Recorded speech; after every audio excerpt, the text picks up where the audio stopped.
এই প্রেমই গালিবকে নিষ্কর্মা করে দিল, নয়তো আমিও ছিলাম কাজের মানুষ।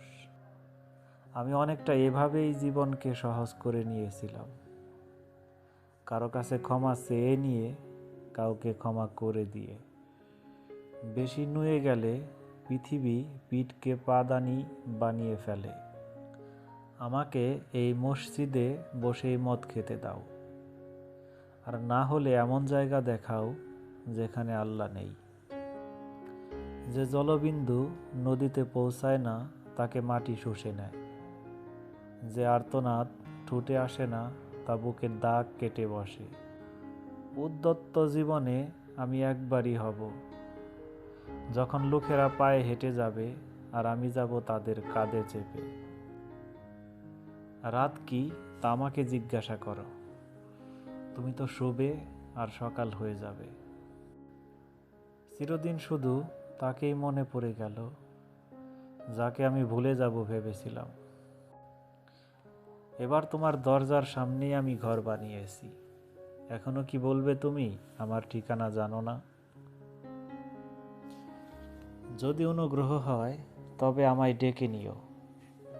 আমি তো আর অতীতকাল নয় যে ফিরে আসতে পারবো না। ধর্মগ্রন্থ ছুঁয়ে পৃথিবীতে সবচেয়ে বেশি মিথ্যা বলা হয়,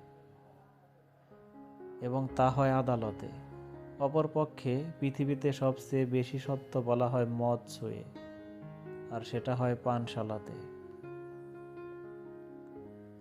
আমি যেসব পাপ করেছি তার জন্য আমার অনুতাপ নেই, বরং অনুতাপ সেগুলোর জন্য যেগুলো করার সুযোগ আমি পাইনি। প্রেম কারো মধ্যে তৈরি করা যায় না, বরং এটি এমন এক আগুন যা জ্বালানো খুব কঠিন, কিন্তু একবার জ্বলে উঠলে তাকে নেভানো সমান কষ্টসাধ্য। জীবন একটি আয়না, যদি তুমি তাকে একটি হাসি মুখ উপহার দাও, সে তোমাকে তাই ফেরত দেবে। ওহে মোল্লা, তোমার দোয়ায় যদি জোর থাকে তাহলে মসজিদ নড়িয়ে দেখাও, আর যদি না থাকে তবে 2 গ্লাস পান করো আর মসজিদকে নড়তে দেখো।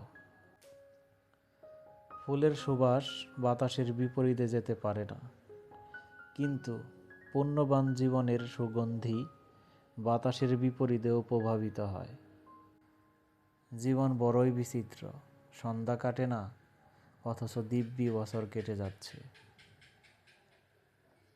হাতের তালুতে ভাগ্য খোঁজো না গালিব, কারণ ভাগ্য তারও আছে যার হাত নেই।